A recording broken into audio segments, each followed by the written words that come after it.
Muy bien, Hebreos capítulo 1 y leeremos los 4 primeros versículos. Y dice así: Dios, habiendo hablado muchas veces y de muchas maneras en otro tiempo a los padres por los profetas, en estos postreros días nos ha hablado por el Hijo, a quien constituyó heredero de todo y por quien asimismo hizo el universo, el cual, siendo el resplandor de su gloria y la imagen misma de su sustancia, y quien sustenta todas las cosas con la palabra de su poder, habiendo efectuado la purificación de nuestros pecados por medio de sí mismo, se sentó a la diestra de la majestad en las alturas, hecho tanto superior a los ángeles, cuanto heredó más excelente nombre que ellos. Hasta aquí la lectura. Y mencionar algunas cosas acerca de este libro. El libro de esta epístola de Hebreos es considerada una de las epístolas generales. Y esto es así porque no es una epístola escrita a una persona en particular, como podemos ver la epístola de Primera y Segunda de Timoteo, la epístola de Tito. Son personas que tenían un destinatario concreto. Ni tampoco es destinada a una iglesia en particular que conozcamos por nombre, como puede ser la iglesia de los filipenses o la iglesia de los efesios o de Colosas. Simplemente es una epístola general porque va escrita a los hebreos. Evidentemente el autor sabía a quién estaba escribiendo. Él conocía a los que estaba escribiendo. En la misma epístola hay diferentes pruebas, evidencias de que esto es así. De lo que no hay duda es de que el autor se estaba dirigiendo a creyentes con un trasfondo judío. De ahí su nombre, Epístola a los Hebreos. Esto se evidencia por la gran importancia que se le da en este libro a Moisés, al sacerdocio levítico, a Aarón, temas todos ellos con mucho peso en el Antiguo Testamento. De hecho, si un griego lee esta epístola, pues podría decir, bueno, a mí sí, vale, pero no le toca tan de lleno como a un hebreo. Uno que conoce toda la tradición del pueblo de Israel, desde el Sinaí, que Dios les dio la ley con todos los mandamientos, después cómo ordenó el tabernáculo y cómo se debían de hacer todas las cosas. Y le dijo el Señor a Moisés, mira de hacer todo conforme al modelo que te sea mostrado. O sea, tú no puedes ser el arquitecto, Moisés. El arquitecto era Dios. Y todo lo que Dios fue revelando en el Antiguo Testamento, nos dice esta epístola, que eran tipos, sombras, figuras de algo mucho más grande. Es como una maqueta. Dios nos dejó una maqueta de algo mucho más grande, de una realidad mucho más grande, que nos habla este libro de Hebreos. No se sabe a ciencia cierta quién fue el autor de esta epístola. Hay muchos, la gran mayoría lo atribuyen al apóstol Pablo. Pero como entienden que es un poco distinta esta epístola a todas las que escribió el apóstol Pablo, pues algunos están a favor, otros están en contra. Hay quien atribuye esta epístola a Bernabé, otros a Lucas, otros a Silas, Felipe, a Apolos. O sea, hay diferencia de opiniones, ¿vale? Aunque mucho peso tiene el apóstol Pablo. Aunque no tengamos constancia del autor humano, ello no invalida al autor supremo, el autor divino, que es el Señor mismo. Por eso decimos que la Biblia en su totalidad es la palabra de Dios. Desde que fue escrita esta epístola fue aceptada y recibida por las iglesias como palabra inspirada de Dios. Así como hubieron otras epístolas donde hubieron dudas y hubieron discrepancias y pasaron tiempos hasta que se concretó, con esta epístola no fue así. Cuando comenzó a circular, de seguida se vio una autoridad divina, una inspiración divina, y fue aceptada como palabra del Señor. El tema principal de la epístola de Hebreos es la superioridad de Cristo en relación a todo lo revelado en el Antiguo Testamento. O sea, Cristo es mucho más, Cristo es mucho mejor que todo lo que Israel había recibido hasta entonces. Lo cual eran, como he dicho, eran tipos, figuras, sombras de la obra de Cristo en la redención. El libro de Hebreos exalta a Cristo. Lo exalta, en primer lugar, como superior a los profetas. como superior a los ángeles, como superior a Moisés, como superior al sacerdocio levítico, como superior al antiguo pacto, a la ley. Su sacrificio por el pecado es superior a todos los sacrificios del Antiguo Testamento. Aquellos sacrificios que se debían de ofrecer constantemente, continuamente, Cristo con un solo sacrificio hizo perfecto para siempre a los santificados. O sea, es mucho superior y mucho mejor que lo que hasta entonces había recibido el pueblo de Israel.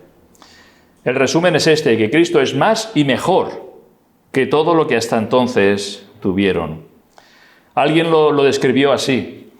Así como las estrellas se desvanecen ante la gloria del sol, así el antiguo pacto y la ley y todas sus ceremonias se desvanecen ante la mayor gloria de Cristo.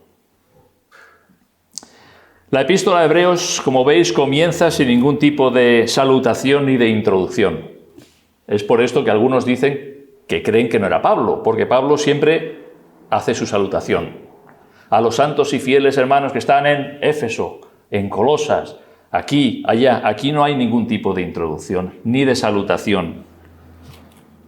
Parece que el autor está deseando entrar de lleno en el tema y no quiere perder tiempo con introducción ni salutaciones. Allí va, entra de lleno en el tema y centra la atención de los oyentes desde el primer momento, elevando los pensamientos a las cosas celestiales, pero con los pies en la tierra.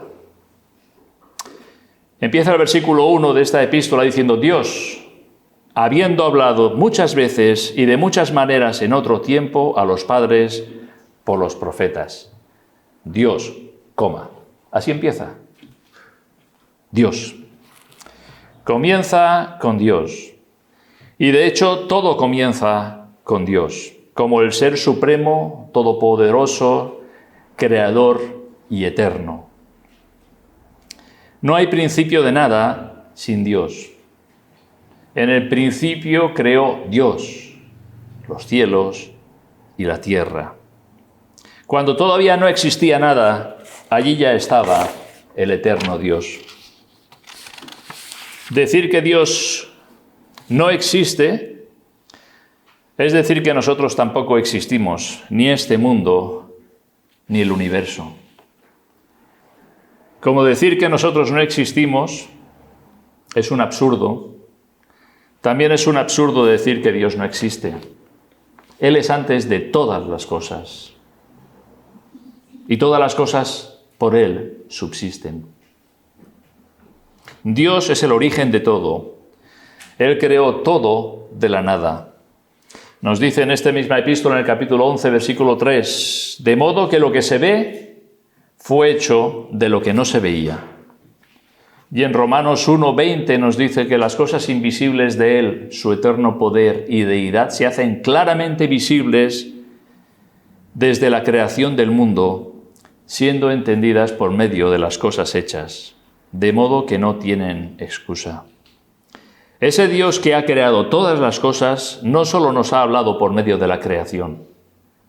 La creación es esa revelación general de Dios. De hecho, hay una evidencia clara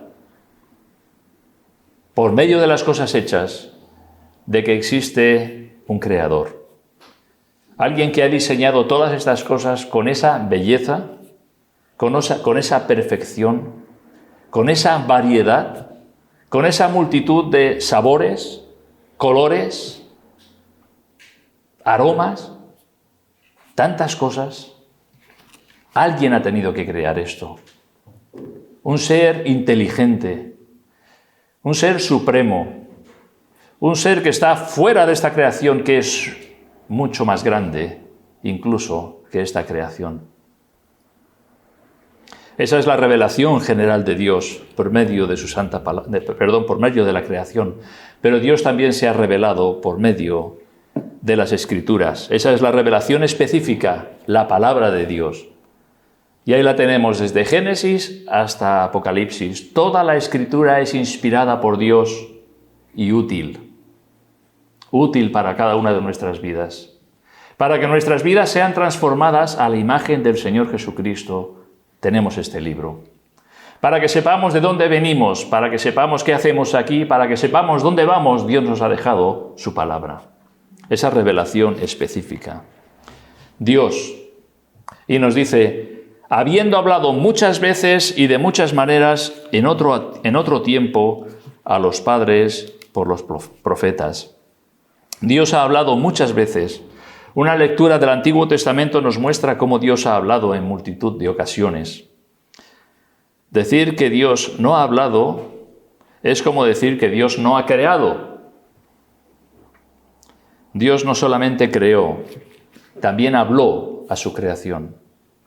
Desde el principio, vemos a Dios teniendo una comunión estrecha con Adán y Eva en el huerto del Edén.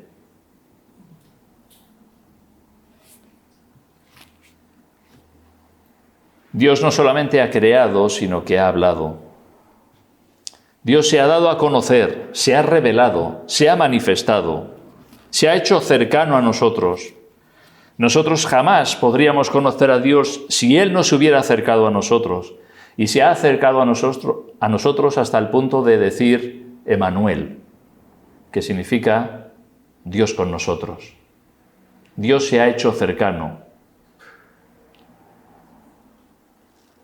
Dios no solamente ha hablado una vez, sino ha hablado muchas veces. Y no lo hizo solo en el Edén, cuando gozaba esa comunión sin pecado con Adán y Eva,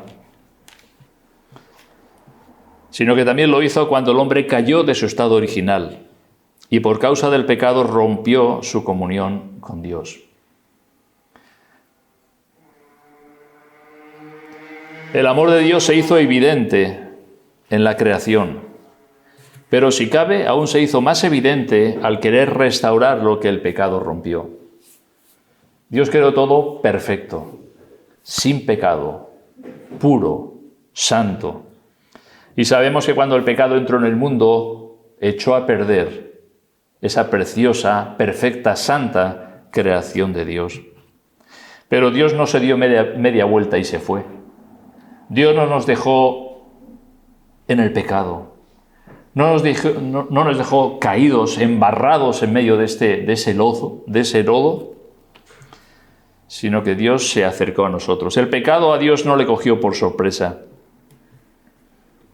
Él sabía lo que iba a suceder y se propuso en su voluntad salvarnos por medio del Señor Jesucristo. Nos dice en Lucas 19:10 que el Hijo del Hombre vino a buscar y a salvar lo que se había perdido. Dios no nos dejó en el olvido. No es como aquellos, me ha decepcionado, me doy media vuelta y me olvido de Él. No. Dios quiso ser ese Emmanuel y acercarse a nosotros y revelarse a nosotros y proveer salvación por medio del Señor Jesucristo.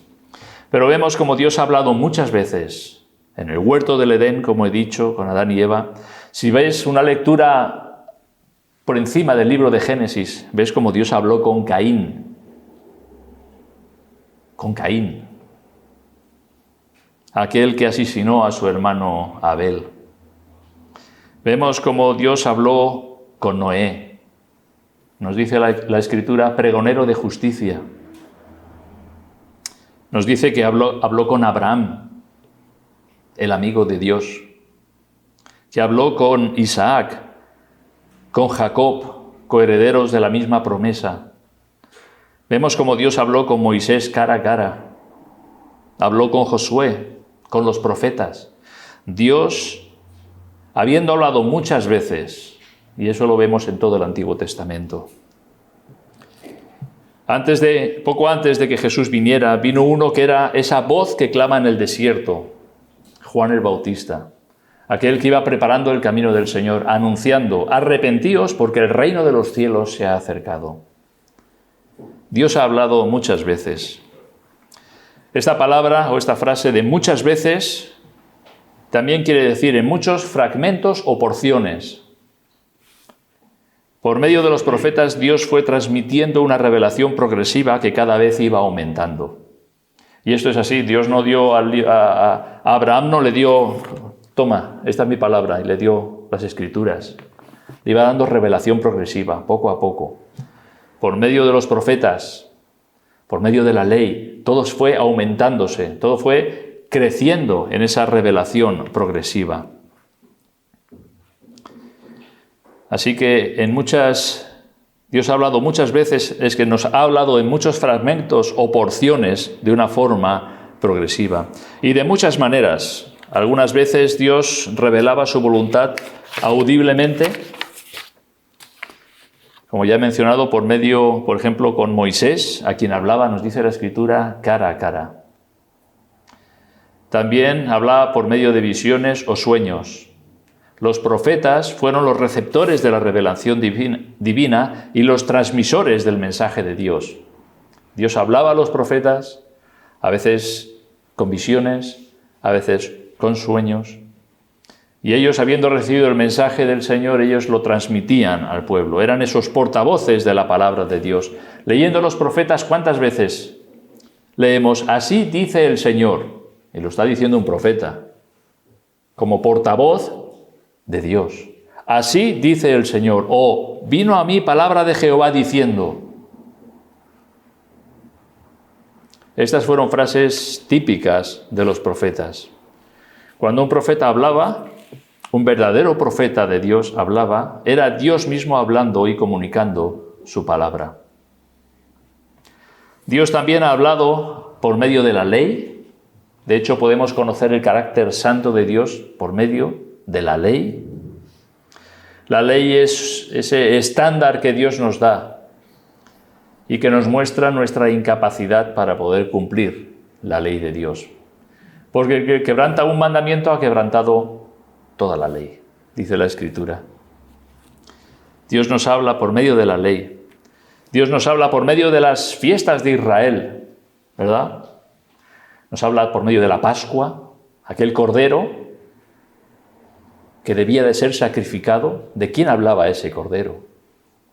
Nos hablaba del Cordero de Dios que quita el pecado del mundo.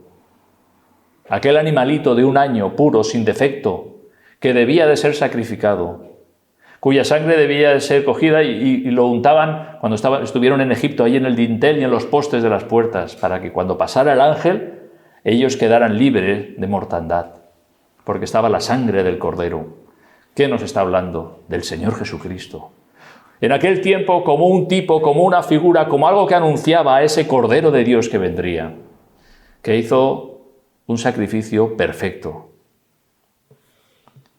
Por medio de las festividades, en Pentecostés también, en tantas fiestas del pueblo de Israel, todas tienen su significado que lo encontramos en el Nuevo Testamento cumplido en la persona y obra del Señor Jesucristo. Por medio del tabernáculo, ya he mencionado, ¿verdad? Cómo estaba todo establecido, cómo todo tenía su orden, cómo en el lugar santísimo tenía que estar separado del lugar santo, donde no podía entrar nadie, solamente el sumo sacerdote una vez al año y con sangre. Dice, no sin sangre, sino con sangre de un sacrificio, por los pecados suyos y por los del pueblo en el día de la expiación. Y cómo allí estaba el arca del pacto, donde estaba la ley de Dios, donde estaba la vara de Aarón que reverdeció, donde estaba una muestra del maná, el alimento que Dios les dio durante la peregrinación en el desierto, y cómo había un velo que separaba el lugar santísimo del lugar santo, y cómo en el lugar santo había un candelabro, estaba el incensario, estaban los panes de la proposición, y fuera del tabernáculo el altar del sacrificio, donde se ofrecían los holocaustos. Todo había sido diseñado por Dios, y también todo nos habla de la persona del Señor Jesucristo. También nos habla por medio de sus juicios. También Dios habla por medio de sus juicios. Vemos cómo guiaba a su pueblo y ellos, cuando no querían oír, y ellos se empecinaban en continuar y perseverar en el pecado, y ellos no querían obedecer al Señor, Dios enviaba un juicio. Y eran sometidos bajo una nación extranjera, eran oprimidos. Cuando ellos se volvían, Dios les daba un libertador, un juez que los liberase. Y vemos todo ese tiempo de los jueces. Pero los juicios también Dios habla. Y así constantemente vemos a lo largo del Antiguo Testamento. Dios ha hablado muchas veces y de muchas maneras en otro tiempo a los padres por los profetas. Evidentemente en otro tiempo, dice el autor de Hebreos, en otro tiempo. Antes Dios ha hablado así. Era otro tiempo. Dios no habla hoy como lo hizo en la antigüedad. Y nos dice a los padres por los profetas, a los padres, a los antepasados, como los hebreos tenían sus antepasados, y esos antepasados recibían la palabra de Dios por medio de los profetas, pero eso fue antes. En el versículo 2 nos dice, y en estos postreros días nos ha hablado por el Hijo. Ahí ha cambiado algo. Ahí ha cambiado algo. El autor de Hebreos identifica un cambio en la revelación divina. Antes nos dice, Dios habló por medio de los profetas, pero en estos últimos días, en estos postreros tiempos, nos ha hablado por el Hijo. Jesús es la máxima expresión de la revelación divina. Él es el Verbo de Dios, como leemos en Juan 1. Dios no puede hablar más claro que cuando lo hizo por medio de Cristo. Cristo es la culminación de la revelación divina y además es lo último que Dios habla. Nos dice en Juan 1:18, a Dios nadie le vio jamás, el unigénito Hijo que está en el seno del Padre, Él le ha dado a conocer. El Hijo. Él es quien ha dado a conocer al Padre. Él es quien ha revelado, se ha manifestado, se ha hecho cercano. Él es Emmanuel, Dios con nosotros. Hasta entonces, Dios usaba instrumentos como los profetas para transmitir su voluntad, su palabra al pueblo. Pero eso fue antes. En estos postreros, en estos últimos tiempos, Dios nos ha hablado por el Hijo. ¡Qué cambio más grande! Ya no envía emisarios, ya no envía esos profetas, esos mensajeros para manifestar su voluntad, sino que Dios mismo viene en la persona del Señor Jesucristo. En estos postreros días nos ha hablado por el Hijo. Dios nunca había hablado tan claro. Y cuando vemos el Nuevo Testamento, leemos los Evangelios, vemos al Señor Jesucristo hablando, obrando como el Hijo de Dios. Una revelación bien clara, bien manifiesta, y muchos en el pueblo, los líderes religiosos evidentemente no lo escucharon, lo rechazaron. Ellos no identificaron al Señor Jesucristo como ese Dios con nosotros. A lo suyo vino y los suyos no le recibieron, lo despreciaron. La piedra que los edificadores desecharon ha venido a ser la piedra del ángulo. Aquel que despreciaron es la piedra más importante de ese edificio, el Hijo. En estos postreros tiempos Dios nos ha hablado por el Hijo. Él, el unigénito Hijo que está en el seno del Padre, Él le ha dado a conocer. En Juan 14:9 leemos unas palabras de Jesús a Felipe.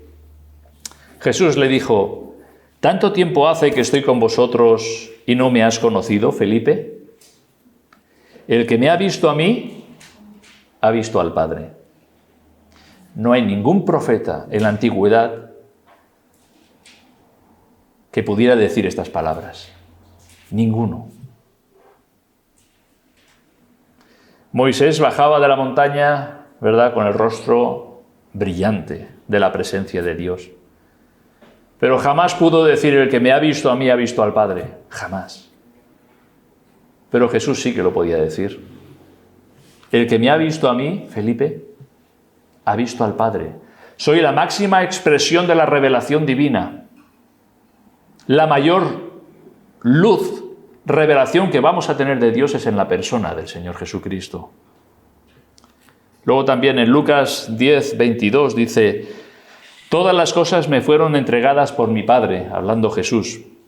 Y nadie conoce quién es el Hijo, sino el Padre. Ni quién es el Padre, sino el Hijo. Y aquel a quien el Hijo lo quiera revelar. Querer acercarnos a Dios sin Cristo es ir a ciegas, es equivocarse de camino, es tropezar, es seguir en la oscuridad. Porque hay un solo Dios y un solo mediador entre Dios y los hombres. ¿Y quién es? Jesucristo. Él le ha dado a conocer. Aquel, dice, a quien el Hijo lo quiera revelar. En los Evangelios Jesús es el Maestro.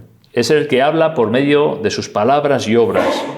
Y en las epístolas sigue hablando de lo que Jesús dijo e hizo. Ya no hay más revelación después del Hijo. No hay mayor revelación posible. Entonces, ¿qué pasa hoy cuando escuchamos: Dios me ha revelado qué? Dios me ha dicho qué? ¿He tenido un sueño qué? ¿Nuevas revelaciones? Dios lo dijo todo en Cristo. Lo que estas personas traen no es revelación divina. Lo que estas personas traen no es esa luz que nos lleva al Padre. Podemos llamarlos falsos maestros, porque Dios lo que tuvo que decir ya lo dijo. Y cuando habló más claro, era en la persona y obra del Señor Jesucristo. Querer recibir más revelación de Dios, ¿sabéis qué es? Es menospreciar lo que Dios ya ha revelado en Cristo. Es decir, esto no me interesa, yo quiero algo nuevo, yo quiero algo fresco. Y muchos falsos profetas andan por este mundo queriendo traer nuevas cosas, nuevas revelaciones, nueva palabra de Dios. Pero Dios no habla, Dios ya ha hablado. Y sigue hablando en la persona del Señor Jesucristo. Cualquier nueva revelación, supuesta nueva revelación, debe de estar sujeta a las Escrituras. Y evidentemente el hecho de traer nueva revelación ya no se sujeta a las Escrituras. Cuando fue concluido el canon de las Escrituras, el Nuevo Testamento fue completado con el libro de Apocalipsis, Dios ha dicho todo lo que tenía que decir.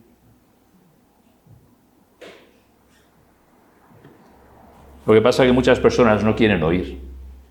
Es como cuando un hijo le dice a su padre: papá, ¿me dejas ir a tal sitio? Y su padre le dice o sí o no. Si le dice que no: papá, ¿me dejas ir a tal sitio? Ya te lo he dicho. ¿Me dejas ir Ya te lo he dicho. Pero es que ya te lo he dicho. Eso es lo que pasa muchas veces con la Escritura.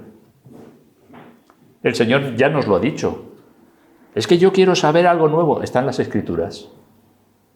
Ya lo ha dicho Dios. No te va a decir nada nuevo que no esté en la palabra de Dios. Ya está todo dicho. No hay mejor revelación que en la persona y obra del Señor Jesucristo. Dios se ha revelado completamente, así como antes era en porciones, como he dicho, ahora lo tenemos completamente en Cristo. Lo que antes era en fragmentos por medio de los profetas, esa revelación progresiva, ahora es completo y perfecto en Cristo. El Antiguo Testamento nos habla acerca de Jesús el Mesías. Y en el Nuevo Testamento es Jesús el Mesías quien habla. Eso es interesante. Porque sí vemos al Señor Jesucristo en el Antiguo Testamento, anunciado, profetizado. También por medio de los tipos, de las sombras, de los símbolos, ¿verdad?, del Antiguo Testamento. Pero en el Nuevo Testamento ya tenemos a Cristo. No tiene ningún sentido que cojamos nosotros un cordero y lo sacrifiquemos hoy, en el día de la Pascua. No tiene ningún sentido. Porque nuestra Pascua, que es Cristo, ya fue sacrificada por nosotros, una vez y para siempre. Y muchas de las cosas del Antiguo Testamento no tienen ningún sentido porque todo ha sido cumplido en Cristo.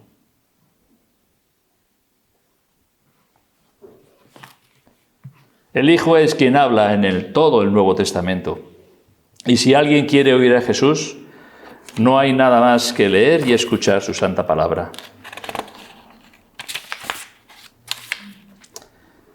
Y ahora pasa el escritor de Hebreos a describirnos quién es el Hijo, ¿vale? Dios, habiendo hablado muchas veces, muchas porciones, muchos fragmentos, y de muchas maneras, visiones, sueños, en estos postreros días nos ha hablado por el Hijo. Y ahí pone una coma. Nos ha hablado por el Hijo. Ah, pero ¿quién es el Hijo? Ahora es cuando el autor de Hebreos nos dice quién es el Hijo.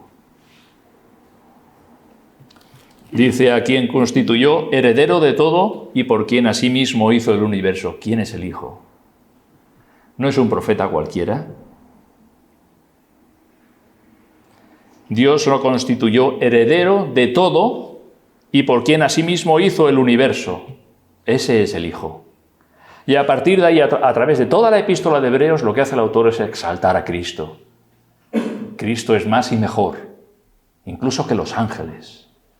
Más y mejor que Moisés. Más y mejor que el sacerdocio levítico. Más que Aarón. Más y mejor que el sacrificio del Cordero. Más y mejor que todo. Y ahí lo tenemos a través de la epístola, exaltando a Cristo. ¿Quién es el Hijo? Cristo es superior. Cristo es superior. Cristo es lo mejor. A quien el Padre ha constituido heredero de todo. Busqué la palabra heredero en griego. A veces hay curiosidades, ¿no? Y la palabra heredero en griego la forman dos palabras. Una es clero, que significa suerte, y otra es nomos, que nos suena, ¿verdad? Ley. Suerte, ley. Heredero, cleronomos. Podríamos decir, aquel que por la ley le ha tocado la suerte de heredar. Eso significa heredero. Según la ley le ha tocado la suerte de heredar, de poseer. Dios lo ha constituido heredero. ¿De qué? De todo. ¿De qué? De todo. Vivimos en un mundo pues curioso, ¿no? Que la gente compra, vende. Me he comprado un castillo y todas las tierras de alrededor. Todo esto es mío. La gente compra y vende y da. Y el Señor dice, mío es el mundo.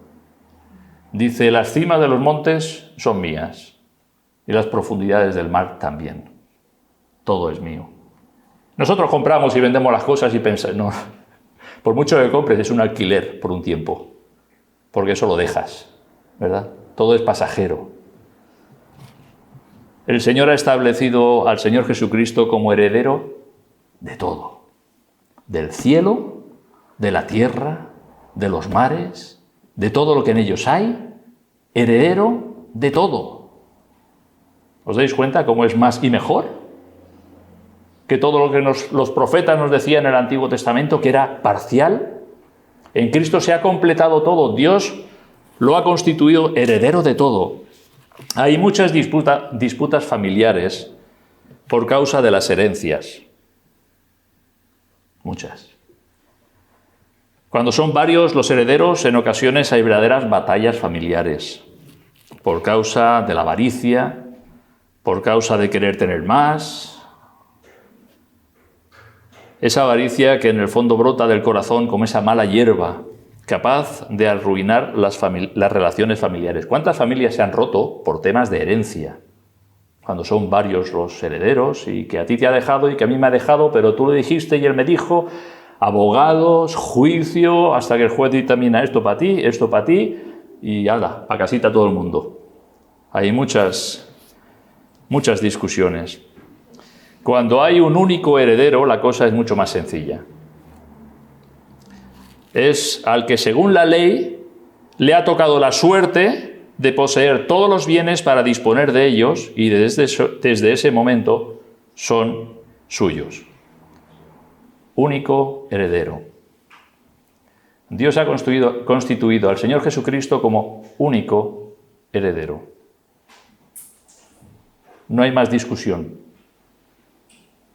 Cristo es el Hijo unigénito. Unigénito, el único Hijo del Padre. Y por tanto es el único heredero legítimo designado por el Padre. No hay discusión. No hay discusión. Cuando dice que Dios ha constituido, significa dotar a alguien de una nueva posición o condición. Si pensamos en el Señor Jesucristo en su primera venida, lo vemos con un corazón de siervo. Su nacimiento fue humilde. Ya nos estaba el hermano Iván introduciéndonos en Navidad. Nacimiento humilde, en un establo. No nació en un palacio, nació en un establo. Nació de una familia humilde de artesanos, no de dirigentes religiosos ni políticos.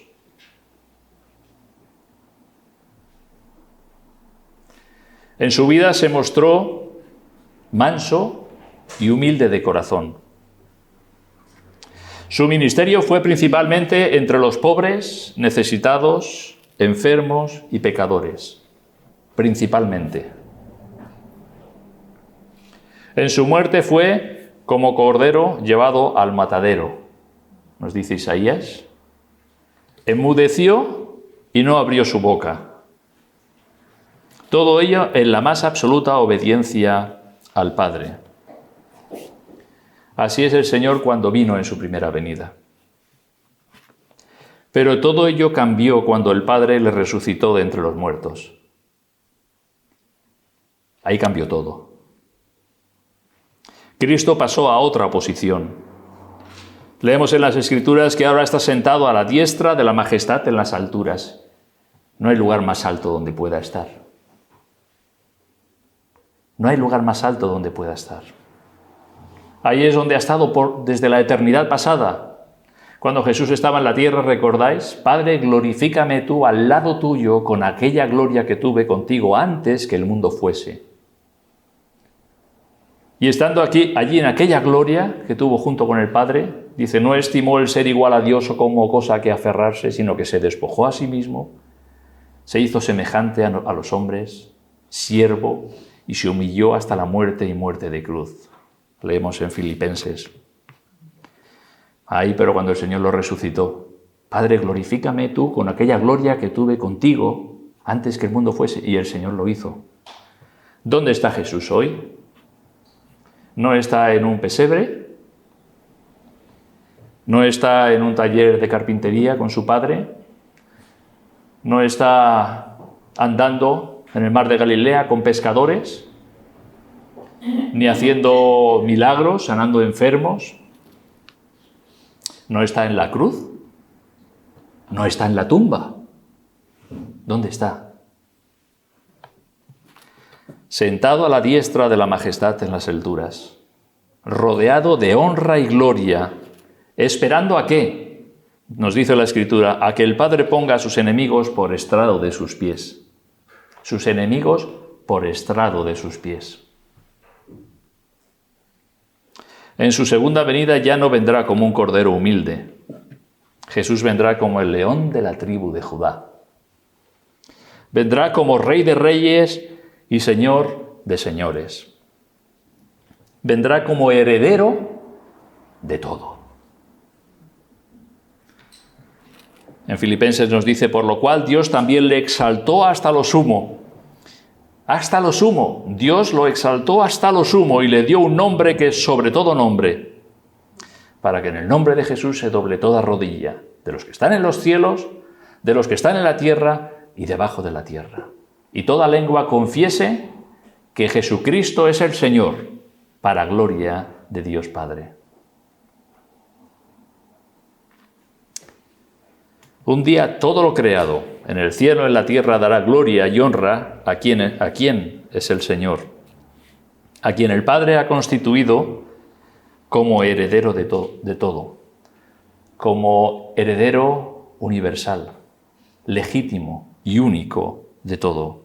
El universo entero le pertenece, es suyo. Las huestes celestiales le alaban, los redimidos le adoran. Él es digno de todo ellos. En Apocalipsis 5 leemos, y de Jesucristo el testigo fiel, el primogénito de los muertos y el soberano de los reyes de la tierra, al que nos amó y nos lavó de nuestros pecados con su sangre y nos hizo reyes y sacerdotes para Dios su Padre. A Él sea gloria e imperio por los siglos de los siglos. Amén. Gloria e imperio. Imperio viene de imperar y significa mandar, ordenar, ejercer el poder. Cristo gobernará el mundo entero y Él regirá con verdadera justicia. Y es bueno decir esto hoy que tenemos elecciones en nuestro país, ¿verdad? Y al fin de cuentas es como las posesiones, que compramos y vendemos, pero todo es del Señor. Y hoy pensamos que va a salir un nuevo gobernante que nos va a mejorar la vida y hasta que no venga el Señor, difícil es. Pero el Señor es el que ejercerá ese imperio, ese gobierno, el mundo, que gobernará el mundo entero, además con verdadera justicia y con vara de hierro. Nos guste o no nos guste, Él es el Rey de reyes y Señor de señores. Es interesante, leí una introducción de un libro que escribió Juan Calvino y se lo dedicó a un rey Segismundo no sé qué. Madre mía, ¿cómo escribía este hombre el rey? A su excelentísima, de esta forma, ¿sabes? Tenga bien leer los consejos. ¡Buah! ¡Qué respeto, qué temor, qué reverencia! Y diciendo al rey, rey, estás ahí porque Dios te ha puesto. Reina con justicia. Y sepas, oh rey, que hay alguien sobre ti, a quien tienes que dar cuenta. Hoy día parece que los reyes aquí no tienen que dar cuenta a nadie. No, no. Dios te ha puesto ahí para que reines con justicia. Y a Él tendrás que dar cuenta. ¡Qué respeto! Jesús es el heredero de todo. El heredero legítimo y único de todo. No hay nada que no le pertenezca. En Juan 3:35 dice, el Padre ama al Hijo y todas las cosas ha entregado en su mano. El Padre al Hijo, todas las cosas ha entregado en su mano. En Juan 13:3, sabiendo Jesús que el Padre le había dado todas las cosas en las manos y que había salido de Dios y a Dios iba. Mateo 28:18, y Jesús se acercó y les habló diciendo, toda potestad, todo poder, todo dominio, toda autoridad me es dada, en el cielo y en la tierra. Y ahí es cuando dice a sus discípulos, por tanto, id y haced discípulos a todas las naciones. Todo poder, autoridad, dominio son de Jesús. Jesús es el heredero de todo. De lo que hay en el cielo, en la tierra, el sol es suyo, las estrellas también, el mundo y todo lo que en él hay. Todo es todo, no hay nada que el Padre no le haya otorgado al Hijo. Y ya he mencionado ese pasaje en Filipenses capítulo 2, donde Dios lo exaltó, nos dice, hasta lo sumo, y le dio un nombre que es sobre todo nombre. Pero eso no es todo. Hay algo más. Y eso me gustaría que fuéramos a Romanos capítulo 8, para leer unos versículos. Romanos 8.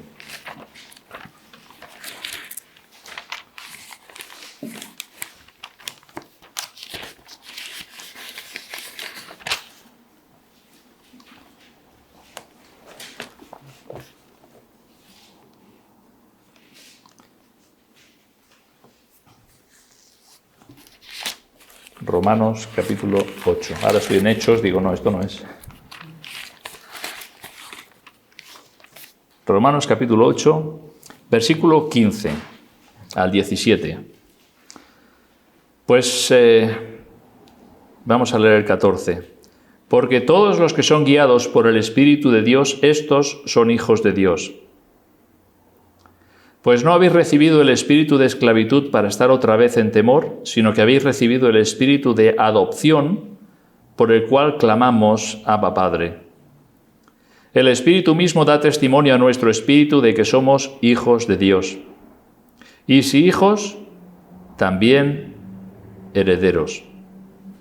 Herederos de Dios y coherederos con Cristo, si es que padecemos juntamente con Él, para que juntamente con Él seamos glorificados. ¿Os dais cuenta cómo hay algo más? Versículo 15 nos dice, pues no habéis recibido el espíritu de esclavitud para estar otra vez en temor, sino que habéis recibido el espíritu de adopción. ¿Qué hemos dicho de Jesús? Que es el unigénito Hijo del Padre, único heredero de todo, hijo legítimo. Pero aquí nos habla de adopción. Hemos recibido el espíritu de adopción. Versículo 16. El Espíritu mismo da testimonio a nuestro espíritu de que somos hijos de Dios. Somos hijos de Dios por adopción. Y en el versículo 17, ¿qué nos dice? Y si hijos, también herederos. Herederos de Dios y coherederos con Cristo, si es que padecemos juntamente con Él, para que juntamente con Él seamos glorificados. Hay algo más. Todo le pertenece a Cristo, pero en su gracia, Dios obra un milagro en aquellos seres pecadores, que somos nosotros, que por medio de la fe en el Señor Jesucristo hemos sido adoptados, hijos suyos, por medio de Jesucristo. Yo entiendo que cuando una familia, un matrimonio, aunque tenga hijos, adopta a uno, no es hijos de primera categoría, hijos de segunda categoría. A esos hijos que adopta lo toma tan hijo como al hijo biológico. Así nos acoge el Señor. Hasta el punto de no solamente hacernos hijos, sino que nos dice, y por cuanto hijos también herederos. Pero no es el único heredero el Señor Jesucristo, sí. Y nosotros, por adopción. Porque el Señor nos ha adoptado como hijos suyos por medio de Jesucristo. Así que imaginaros, si esa herencia que le pertenece al Señor Jesucristo es todo, ¿por qué el apóstol puede decir, y todo es vuestro? Y nosotros podemos decir lo mismo. Por la gracia de Dios, Dios nos ha hecho partícipe de esa herencia del Señor Jesucristo. Somos herederos de Dios y coherederos juntamente con Cristo. Esto no por mérito propio, sino esto por la pura y soberana gracia de Dios. Aquellos que se acogen al Señor Jesucristo, aquellos que vienen a la cruz del Calvario, aquellos que reconocen sus pecados y se arrepienten, diciéndole al Señor que no puedo hacer nada para salvarme. Es cuando el Señor obra ese milagro del nuevo nacimiento. Y la mente de Cristo es puesta en el creyente. Y ahora somos hijos de Dios. Herederos de Dios y coherederos con Cristo. Y hermanos, a veces vamos por este mundo arrastrando los pies.